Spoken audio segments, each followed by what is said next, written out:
Anyhow, Welcome everyone. It's 12 p.m.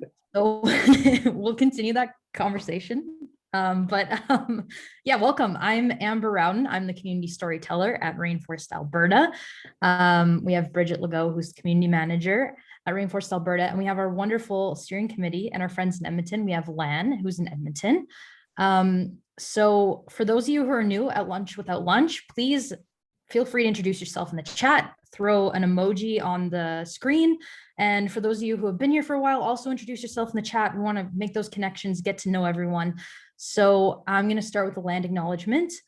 In the spirit of reconciliation, we acknowledge that we live, work, and play on the traditional territories of the Blackfoot Confederacy, the Siksika, the Kainai, the Piikani, the Tsuut'ina, the Stoney Nakoda Nations, the Métis Nation, Region 3, and all people who make their homes in the Treaty 7 region of Southern Alberta. For those in the Edmonton area, we acknowledge the traditional lands of the Treaty 6 territory of the Cree, Dene, Blackfoot, Saulteaux, Nakota Sioux, as well as the Métis.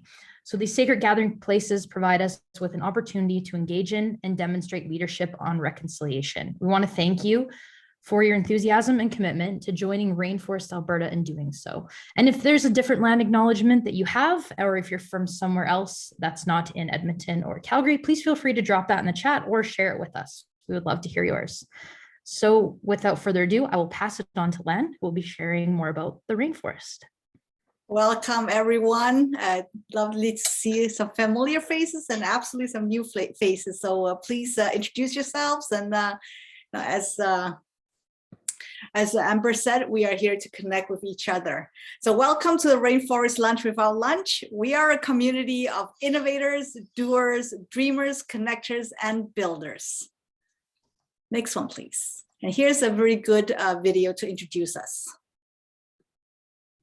What does it take to realize an idea or for a seed to sprout? At Rainforest Alberta, we know the answer is rooted in trust. Traditionally, Albertans have cultivated their ideas in established systems.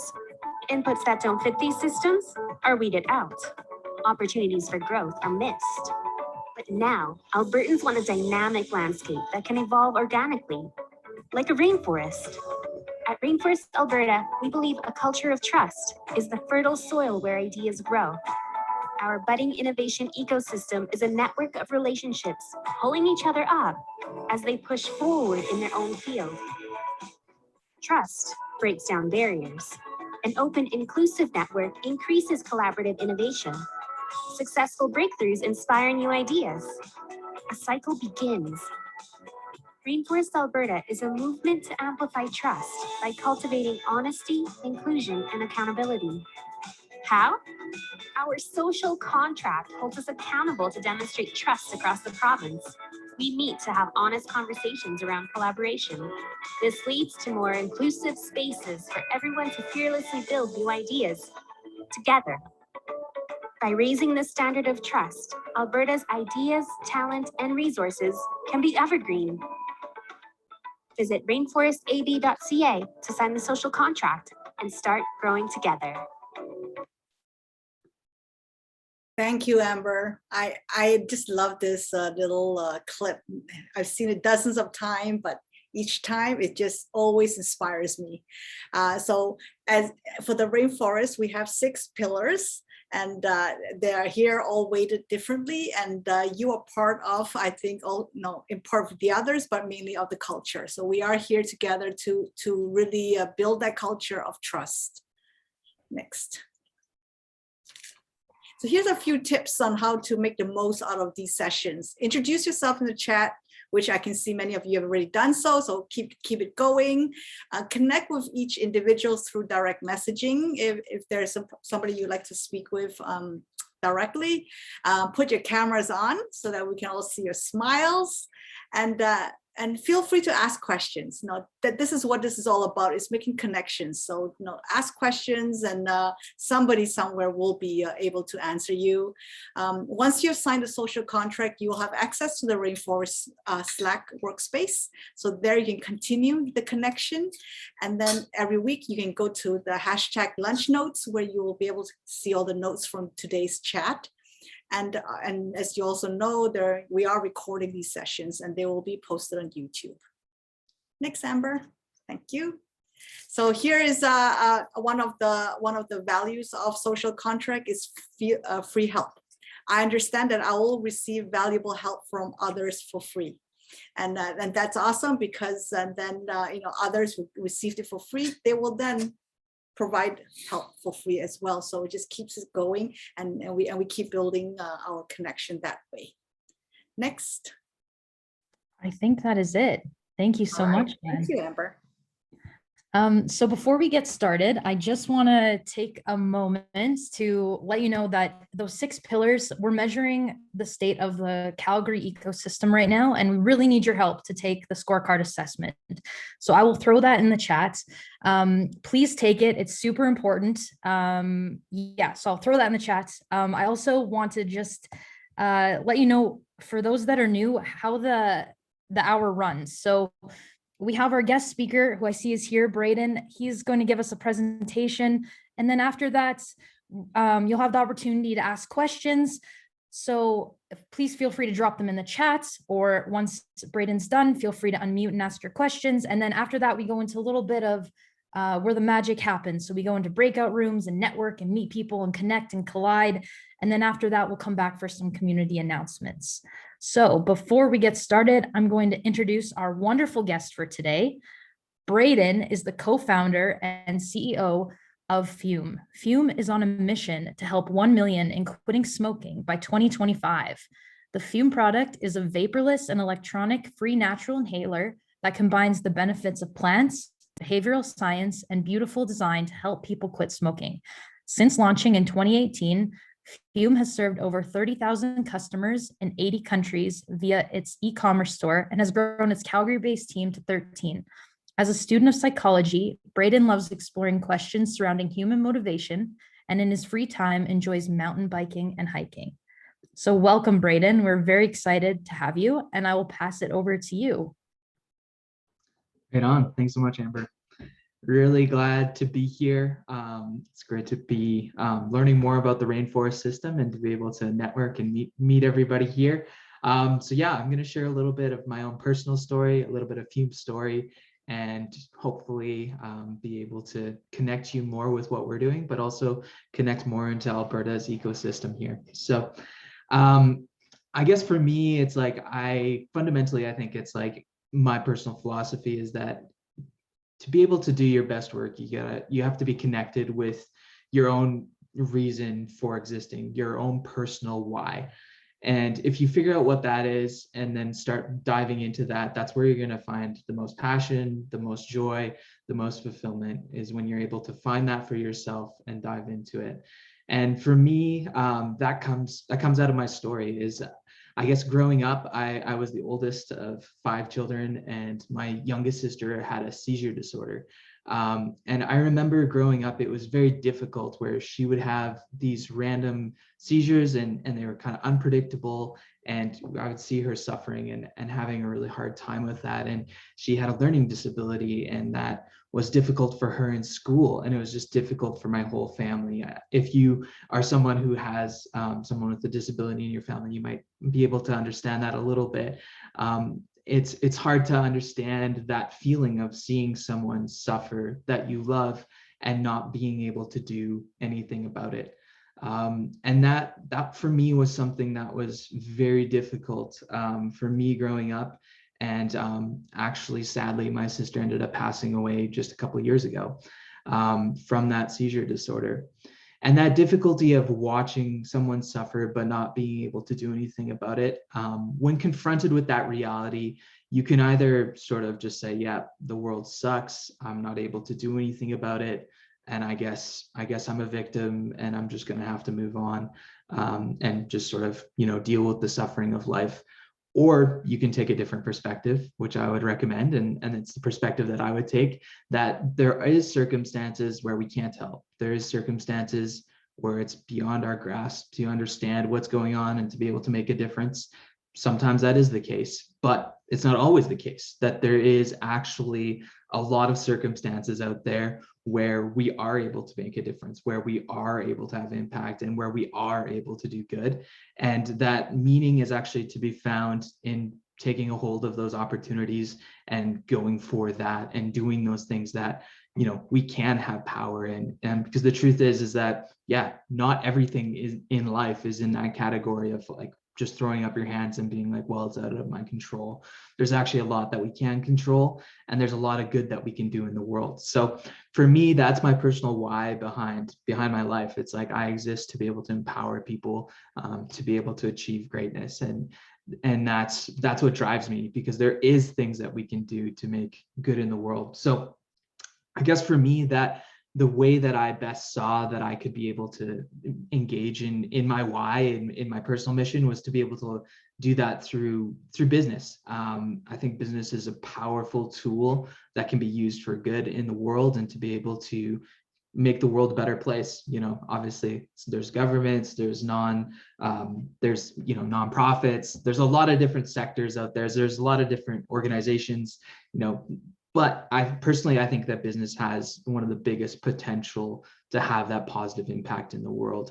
So for me, before we even started Fume, I had a vision of thinking like, how could you create a business that could have the most positive impact, you know, to be able to be something that would be empowering staff, that would be able to also empower customers, and do all of that while maintaining profitability and being a business that could continue growing. That was what I wanted to do. And there's other great businesses out there that have done that. But that's a hard thing to do. And I knew it was a hard thing to do before we launched Fume. But since launching Fume, I know it's even more true that that's a really hard thing to do, to be able to build a business that has positive impact on all of those other fronts and be able to function. It's not an easy thing to do, but it's something that I wanted to put my time into. And so, yeah, like Amber mentioned in the bio there, our mission here at Fume is to be able to help 1 million people quit smoking by 2025. So here, that's kind of what we're working on as a team. Here at Fume, we see the problem as smoking as being quite large. You know, there's over I think it's on about 1 billion people in the world that would consider themselves smokers statistically right now. And on average, those smokers are losing 10 years of life expectancy. That's 10 years of time that could have been spent with children, with grandchildren, enjoying life, enjoying all the beautiful things that we get to enjoy in this life. You know, that's just taken away from people. And pretty much what that is that's you know, that's being taken away by smoking. And it's a decision for people. It's an addiction. It's the #1 cause of preventable death in the world. And that's a bit of a tragedy. It's kind of crazy. I was looking at some of the statistics in regards to smoking recently, and looking at it kind of in comparison to COVID. And it's like, obviously COVID's been devastating our world, but it's a similar amount, if not a bit more, like there's actually more people that have died from smoking over that same period with COVID than have died from with COVID. And obviously, we see the impact that COVID's having on our world, and I think that can be elevated oftentimes, but the same amount of people have also died during that period from smoking-related illnesses. And that's tragic. That's very tragic. You know, if that can be prevented, we've decided that we want to be a part of that as a company. And the problem with smoking isn't just on the personal level with people struggling with smoking. Obviously, there's the health effects of it, but there's also the environmental effects. So smoking, cigarette butts are the #1 littered item in the world. If you start looking into the trash that's going into our oceans, you know, one of the largest items that's sort of an aggregate in our oceans is cigarette butts, because they're being littered everywhere. They're getting washed into our waterways. They're polluting our waterways and eventually going to the ocean. And so anyways, the effects of smoking, they're broad. There's a lot of negative things that have been happening with smoking in the world. And for me, that was something where we saw that we had an opportunity to be able to take that on and have some of that positive impact in the world. So how are we doing that? How are we doing that here at Fume? So we're based here in Alberta. We pretty much are focused on taking on that problem through natural ways. So we would say that we help people quit smoking through the benefits of plants, behavioral science, and beautiful design. So we'll split out a little bit of each one of those and kind of talk about what that means. So the benefits of plants. Plants are incredible. Like, we wouldn't be here if it wasn't for plants. Like, the oxygen that they create on a daily basis, the nutrients that they provide in our food or in the salad that I had for lunch. You know, plants are an integral part of our life. And in many ways, we don't even understand the vast complexities and the vast benefits of many of the plants in the world. You know, this is a field that's constantly evolving. And as we continue to research the effects of different plants in the world. So how we use plants for helping people quit smoking is that it's through a combination of flavor as well as some of the sort of more of the pharmaceutical effects of those plants. So with there's plants out there in the world. Sorry, it looks like my headphones are dying here. I'll just have to turn this off. There's plants out there in the world that are able to that provide a variety of flavors. So probably a lot of your favorite flavors that you would have on a daily basis would be from plants, whether that's peppermint or lemon or you know, black pepper. There's a lot of these different flavors that are coming from these natural plants that we enjoy on a daily basis. And so we provide a way that people are able to have a device with a natural flavor, just natural flavors from plants, to be able to provide an alternative to smoking and provide some sort of flavor sensation with that can help replace smoking.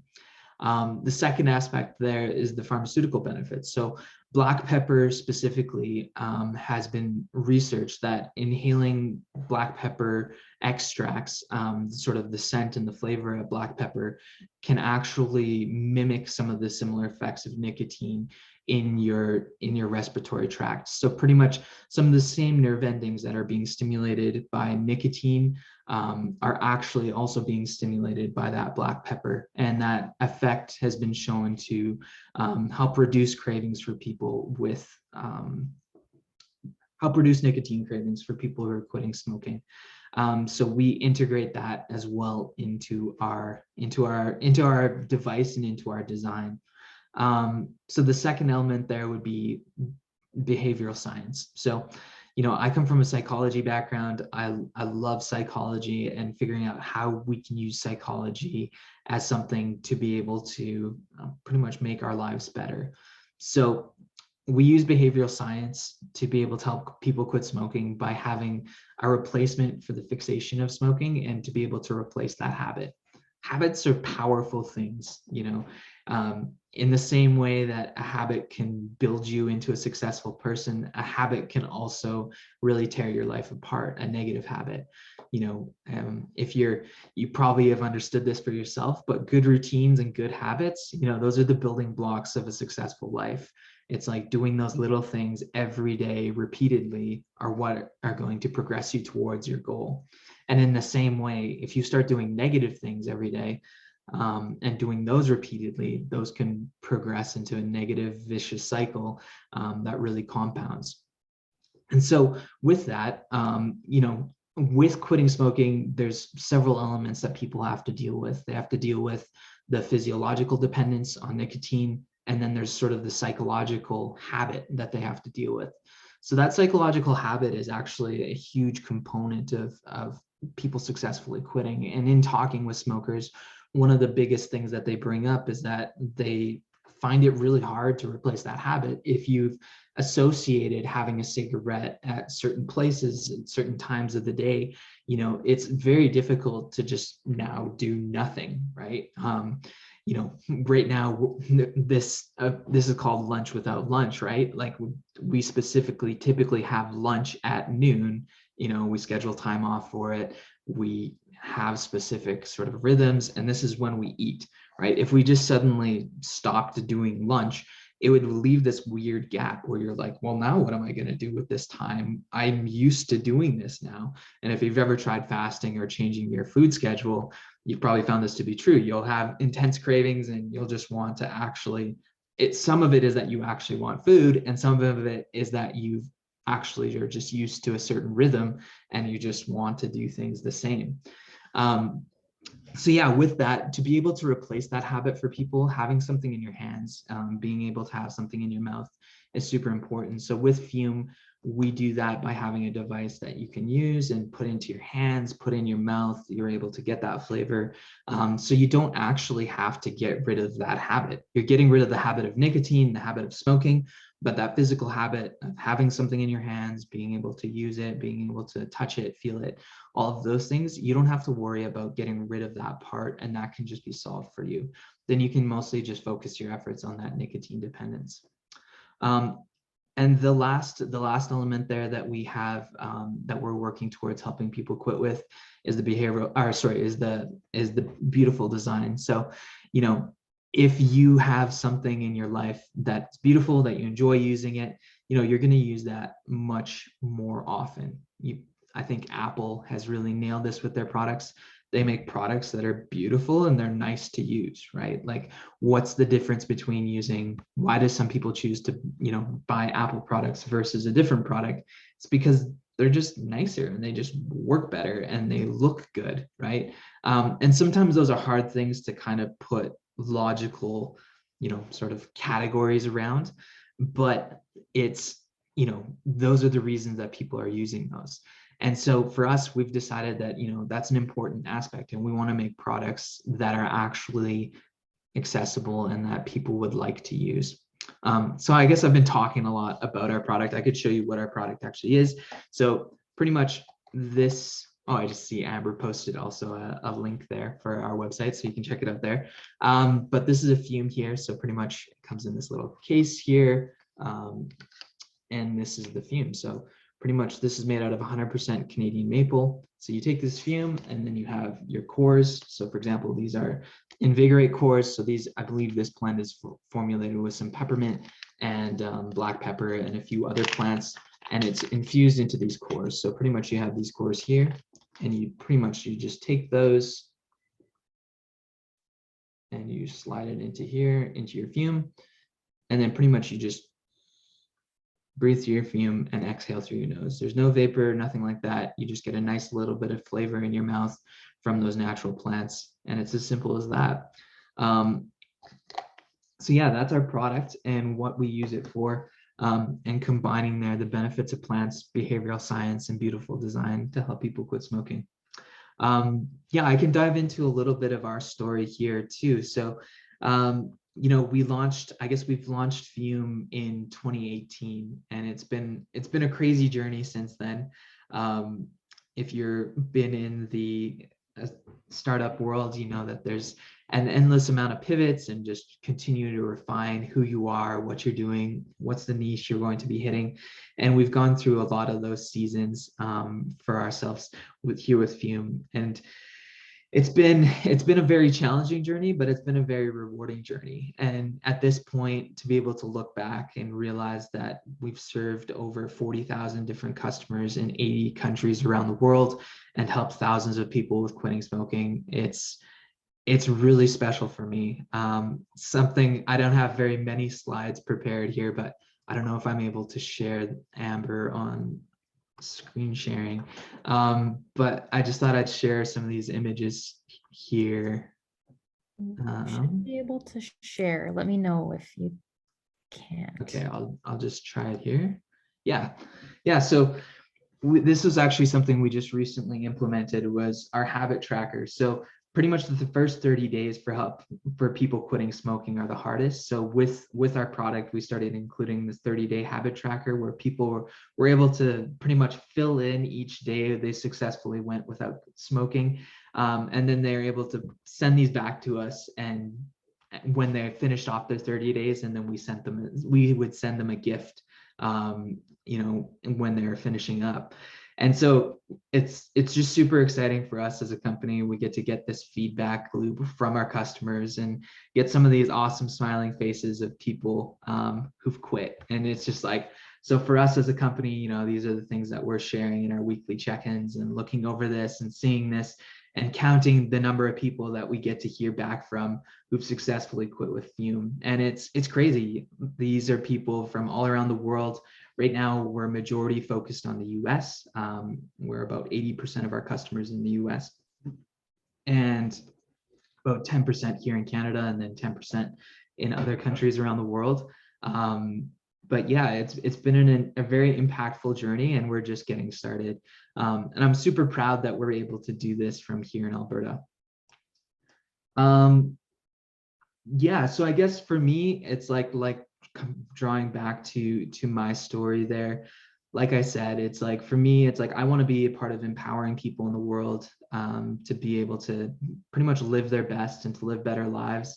And we're doing that through Fume by helping people quit smoking. It's been a really incredible journey so far, and we're excited to keep going. This year, we have a lot of big things coming up. We're going to be expanding into retail, getting our product on store shelves across Canada and across the US, and continuing to expand our online sales. So hopefully you'll be seeing a lot more of us, but I guess that was a very broad, far-reaching overview of a lot of Fume. I probably missed a lot of key aspects. So I guess if people have questions, feel free to throw them at me and I can start filling in some of the gaps there. Awesome. Thank you so much, Braeden. Does anyone have any questions for Braeden? Feel free to unmute or drop them in the chat. Hi, Braeden. Pete here. Hey, Pete. How you doing? Nice to see you again. That's a great looking beard. Oh, thanks. Working hard on it. What do you think it's going to take to get the health services and health authorities to say this is something that is a good way, a bridge away from smoking? What do you think it'll take to get that happening? And I'm sure that's a dream, but Yeah. So that's something we're looking at a lot. So right now we're looking to set up more clinical trials. We're actually working with some partners with the Life Science Innovation Hub here in Calgary to get clinical trials set up to prove out more of the efficacy for quitting smoking. One of the biggest things that we're seeing is really tough is that the systems with the FDA and with Health Canada, they're all set up to be for drugs, right? Like it's right in the name, the Federal Drug Administration. All of these systems are set up with drugs as sort of the category. So that makes it kind of tough for us because, like I said, one of the big aspects that we realize is helping people quit would be the behavioral science and the psychology aspect of being able to have something in your hand and the efficacy that provides. But from most of the criteria that FDA and Health Canada look at, they would qualify that as being something that's a placebo, right? That's not a true effect of the product. And, you know, that makes it really tough for us because it is an effect. If it's helping people quit smoking, obviously we show high efficacy rates with our customers, but by the criteria that they have, there's a lot of difficulties there with being able to get those qualifications, which makes it really tough. So we're doing our best to be able to do that and work through those things and jump through those hoops. But that makes it quite difficult. Braeden, Steve Krosniewski here. Love what you guys are doing, by the way. I think that's pretty exciting. And to Peter's question, do you see that as a hurdle to be able to get approved from the medical side, or do you think you can build a culture around enough people having used it and it working that it gets so much traction that it's not even it's a moot point? Yeah, so obviously like our number one choice is to get all of those certifications and go and get all those approvals. But, you know, there is, like you said, there's a very good route, even if we're not doing those. It just kind of prevents a little bit around marketing, how we can talk about the product, right? And there's a lot more sort of nuance that we have to take into account if we're not able to get all of those approvals. But we've already seen the large amounts of efficacy and that this is working well for customers. So, you know, we're able to do that. It'll just be much more in the natural health realm rather than sort of the mainstream pharmaceutical type realm that we'll have to play in. Does that change your go-to-market strategy at all? It does a bit, yeah. So we're looking at that right now and adjusting accordingly. It does change. So it changes the type of retailers that would be interested in carrying the product, and also the different jurisdictions too, because different international bodies have different rules around these things, and some are more understanding of the psychological effects too. So finding those areas globally where we're a good fit is also something we're looking at too. Awesome. Alan, did you want to go next? Hi there. I really enjoyed your presentation, and I really like the direction that you're wanting to go. One thing that I was wondering, is it I guess if I was to ask about your market, is your market people who particularly are looking to quit smoking, or are you trying to be present to people that you want to convert them from people that are content with smoking to people that don't want, that will change to don't wanting to smoke? Because I know what I deal with is I have two siblings that like to smoke, and every once in a while I try to get that plug in there without sounding like a like you shouldn't do this kind of thing, that kind of thing. So just so I make sure I'm understanding your question right. So are you saying there's kind of like a category of people who are wanting to quit smoking, and then also people who just kind of want to continue but sort of know it's bad, and which one are we focusing on? Is that a fair? Yeah. Okay. Yeah, so I guess we would be focused on both groups, obviously, because we're no nicotine and there's none of the harmful effects that you have with smoking. We are that alternative for people that if they want to still, like I said, you're still able to keep the habit per se without all of the negative effects. So yeah, we'd be both focused on people who want to completely get away from using any product at all. And we get reviews like that. They're like, hey, I used Fume to quit smoking. I used it for a couple months and I actually don't even use it anymore, but I quit smoking, right? And for us, obviously from an economic perspective, that's not great. We're not continuing to sell products to that person, but from a mission perspective, that's completely fine for us as a company. We've helped that person transition out. So we get both. We get people that would sort of transition and then use Fume consistently, but we'd also have people who would just completely transition off to nothing as well. When you say smoke, are you also including people who vape? I get a lot of people that tell me that vaping is better for them, that kind of thing. And I'm sorry, I don't believe it, not for a minute. You're still putting chemicals in your body that I don't think are meant to be there. So is that included in your? Yeah, definitely. So we've kind of, I guess, we've honed in on smoking just because it's a larger market and there's a lot more people who are smoking and looking to quit. But we also get many people who are using our product to transition off of vapes as well, because they're wanting to get away from all of the nicotine. And yeah, like a lot of the consequences of vapes are still, there's a lot still being evaluated there. Whether it's actually better or not, that's unclear at this point. And if you have any company shirts, let me know. I will buy one and proudly wear it up and down 17th Avenue to promote you. Oh, that'd be great. Yeah, we actually do have t-shirts on our site. So you can go check it out, or I could drop a link in here. Awesome. Thank you. Carrie, did you want to go next? Yeah, hi Braeden. This is such a cool thing. I mentioned so my last cigarette was March 26th, 2006, and I used Champix to stop. And man, there were some crazy dreams associated with that medication. Crazy ass dreams. But my question now, you specifically spoke about the garbage and the waste from smoking. So I'm wondering, are your cores biodegradable? So they're not right now, but that's something we're actually working on. So we're looking to launch, I guess we're calling it our 2.0 product internally that we've been working on for the last year. So we actually have a new product that we have patents on and everything. It's a completely new fume and it's going to have different cores as well.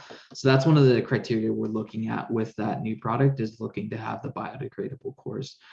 So at this point, the ones we have, they're not. We tried our best and we're trying to integrate that into the new design. So planning to have that with the new Fume 2.0 design. Cool. Thank you. Awesome. So we'll go to Reza and then Veronica. Hey there. First of all, I wanted to thank you for what you're doing. This is really amazing. I wish like such a thing would have been around when I was trying to quit smoking. So maybe you've covered this and I wasn't present. I wanted to know, how does this help the cravings? And my second question is, have you looked into oregano flavors? Because that plant has a lot of detoxing benefits.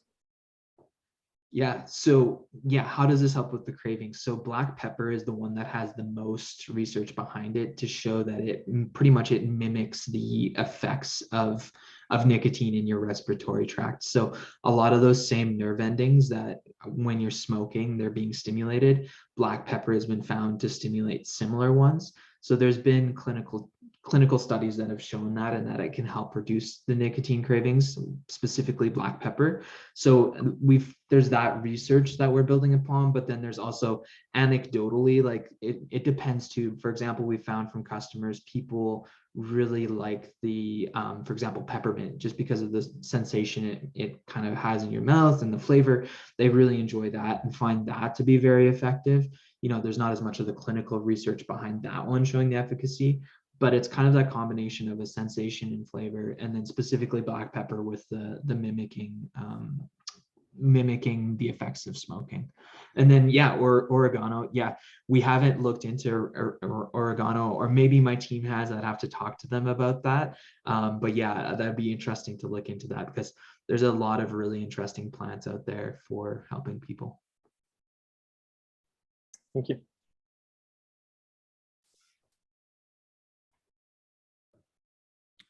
Thank you, Braeden, for your presentation, and thank you, Alan, for inviting me today. My dad died essentially from smoking, and yes, he would have had 10 more years of his life. So I relate to the impact that would have made as a difference to my life. No one in our family smokes because of watching that degradation. So one of the things when I worked downtown is everyone would go for smoke breaks. I don't smoke. So this notion of belonging is an interesting thing for a non-smoker. So I love your umlaut on the U, by the way, for FUM, can non-smokers use it, that kind of thing. And then outside of all of that, or like, your marketing, how is your marketing to the public? I think that it's a challenge because cigarettes are taxed, just like gasoline and alcohol. So you're kind of like competing against something like that. The smokers I do know, it's not that they love smoking, it's that, or even get a big high from it. It's that they have to keep doing it. So it's a little different than, let's say, coffee or an alcohol, where they get a buzz from it. Sometimes it's just, they just got to keep doing it, right? So I loved your presentation. I'd love to talk with you more offline in terms of, you talked about the pepper, black pepper affecting it. I think if I was I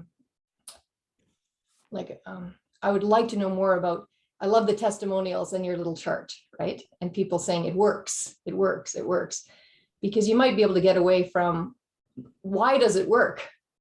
Which is, of course, the behavioral, but it's the physiological, where I go, how does that work when it's a drug that the person's really addicted to? Like, how is that black pepper affecting the nerve endings so that it eases it after 20 days or 30 days or 90 days as a habit? How can people do, habit stacking? So I'm really happy and obviously excited about what you're doing. Would love to talk more offline. My background's more marketing, so I'm very interested in your target markets. You said different, like it's around the world, and I'm in Calgary and I haven't heard of it. I'm like, darn, how come I haven't? And as a non-smoker, I would like to try it because it reminds me of tea. When I look at all your flavors, I think, gee, I want a bubbly lime core to smoke. So a long preamble, but thank you for what you're doing. And how could a non-smoker use it? Yeah, well, first off, I'm so sorry to hear about your father, by the way. That's really tough. So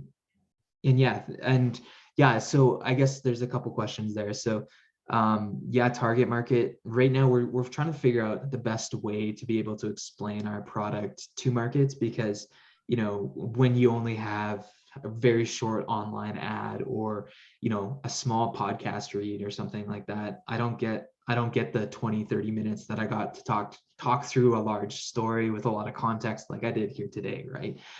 So that's where a lot of our challenges come in, is how do we explain the innovation and the technology that we've developed in a way that's easily and quickly accessible for people. And so we're going through a lot of iterations on learning how to do that, because the typical objections are, oh, it's a vape, oh, this must be bad because it looks sort of edgy or something like that, and we have to explain a lot of that. And yeah, to your comment with tea too, that it's kind of interesting, like we would sort of make the metaphor, if vaping and smoking is sort of like your Pepsis and your Cokes of the world, that we would be like the bubbly, right? We know we don't have the same punch, like with pop, it's the sugar and it's the caffeine.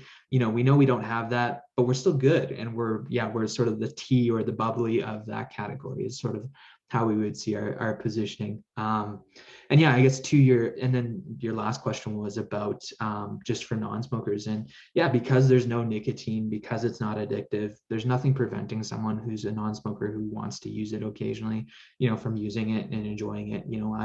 I'm not a smoker, but I enjoy using my fume every day, and it's just something I use throughout my day as I'm working and driving and whatever. I just enjoy it. So. Awesome. Thank you. So we'll go to Galen, and then we'll go into breakout rooms. Yeah, great product and great presentation, Braeden.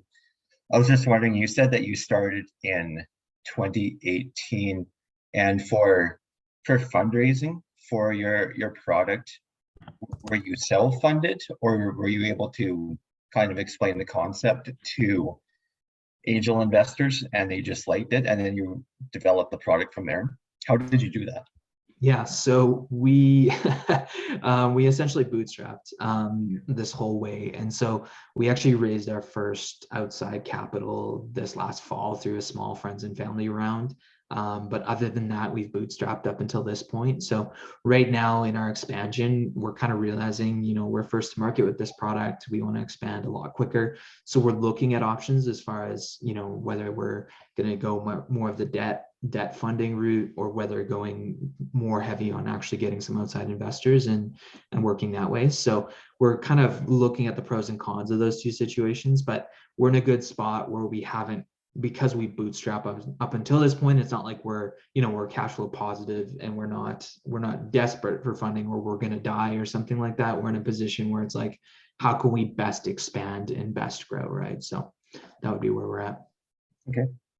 Well, congratulations on your success so far. Thanks, Galen. Awesome. Thank you. So we'll keep the conversation going in the breakout rooms. And Braeden, thank you so much for sharing your story and everything. Ever since I heard about Fume from when I first met you, I just have been in love with the product and everything that you're doing. So big kudos and congrats to you. And thank you for joining us. And hopefully you can stick around with us in the breakout rooms. And before we actually launch in the breakout rooms, I just want to invite Bridget to come on up here and share something on the scorecard with us. Thanks, Amber. I apologize to everyone for being in the background today. I'm a little unwell, but awesome story, Braeden, and I'm a little fuzzy, so I'll have to rewatch the recording to get all of the conversation. Really incredible. I just wanted to kind of echo what Amber had mentioned earlier. The scorecard is out. There are 51 of you in the room right now. This is where I get a little assertive. 52 actually just went up somehow. So there should be 52, respondents, all of you here. If you're in YYC, that is. If you work in Edmonton, there's a separate scorecard, which has already passed for last year. But we are measuring the 6 pillars of the ecosystem for 2021. Our scorecard was a little delayed because we did do some work to it this year. It is live and ready for you to fill out now. It only takes about 10 minutes. There has been a new component around diversity, equity, and inclusion included in the end. And you can pass through that if you don't feel you want to participate there, so it can take even less time. But please have your say, share your perspective with us, and please share it. It's really not enough to just fill it out. Share it with your teams if your workplace works in YYC Tech, share it with your network, share it with founders around you, share it with ecosystem supporters, anyone involved in YYC Tech, whether that just started for you yesterday or you've been around the block for a long time. So I just really wanted to stress that, and we'll get the survey back in the link back in the chat. You'll see that it mentions University of Calgary in the link. The survey has no affiliation to the university other than the survey expert who we've contracted to help us refine it this year is a U of C student, and we just happen to use the software that she has access to through the university, but it has no connection to the university otherwise. So I just wanted to stress that if people see U of Calgary and wonder why, no affiliation with the survey and U Calgary other than the data will be available to everyone in the ecosystem to use as they see fit. So enough for me, head into the breakouts and have fun, and we'll see you all next week. I'm gonna jump off. Thanks. I just want to open the floor to community announcements. There is one amazing thing that Tracy mentioned to me. We do have a random coffee app in the Slack channel. So every Monday you'll get matched with a random person in our Slack channel, and to keep connecting. And yeah, so join that channel. If you have any questions, let me know and I can add you to that. Also, as Bridget mentioned, fill out the scorecard, link is in the chat. And now I will open it up for community announcements. Jade. Just take a little puff of my fume before I start my community announcement. So thanks, Braeden, for that a while ago, and Trevor. I just wanted to talk about the Startup TNT Life Science Investment Summit tomorrow, 4:30. You're going to be the top 20 companies pitching, so check it out. If you miss it, you can watch it on YouTube, but go to startuptnt.com and you can figure it, and you can sign up from there. So hopefully we raise over $1 million for a handful of companies here in the next month or two. Awesome. Thanks, Jade. Yeah, I got one. There's a link in the chat for the book study action group. We started yesterday. We're going to have our next meeting in 2 weeks. It's still not too late to join us, and let me know if you need a book. I'll get you one. Oh, the book we're studying is The Rainforest, The Secret to Building the Next Silicon Valley. Awesome. Any other announcements? I don't have an announcement, but I have another link I want to put in. It's a community that I found for testers today. It's called the Ministry of Testing. Check it out. It's a really great example of what community looks like. I should probably mention that I've recently, along with Bridget, had gotten involved with a DAO, a Canadian-based DAO, to raise capital to get some businesses off the ground. It sounds really interesting, but we're at the really early stages. So a DAO is a distributed autonomous organization, involves being on a blockchain. And if any of that interests you, please reach out to me. And we're looking at building kind of the core team that's going to put the Canadian DAO together. And I thought I'd just mention that. My link is in the, well, I'll repost my link again for LinkedIn if you want to connect with me and chat about this opportunity. Very cool. Thank you so much, Al. And also, don't forget to listen to the podcast, the Rainforest podcast, and rate and subscribe and share with everyone you know, because it is an awesome podcast. And I also want to say a big thank you to Braeden for joining us today. I'm very grateful for having you. And I'm going to get a lot of t-shirts and a lot of Fume products because I love them so much. So thank you for joining us and sharing your story. Yeah, thanks so much for having me. And I wanted to mention too, guys, I just put together a quick discount code for anybody who wants. There's 35% off on our site there. So just use the code Rainforest and you should be good to go. It's great to meet everybody. I'd love to continue to connect and stay in contact. Awesome. Thank you so much, Braeden. So that is the end of the hour. Thank you everyone for coming. Unfortunately, we usually leave the room open to connect more, but unfortunately I have to run to another meeting. So hopefully we'll connect more next week. We'll see you all next week. And thank you for joining us. You did a super job hosting, and I loved your video, Amber. Awesome job. So thank you very much again. Thank you so much. Talk to you soon. Talk to you soon. Thank you.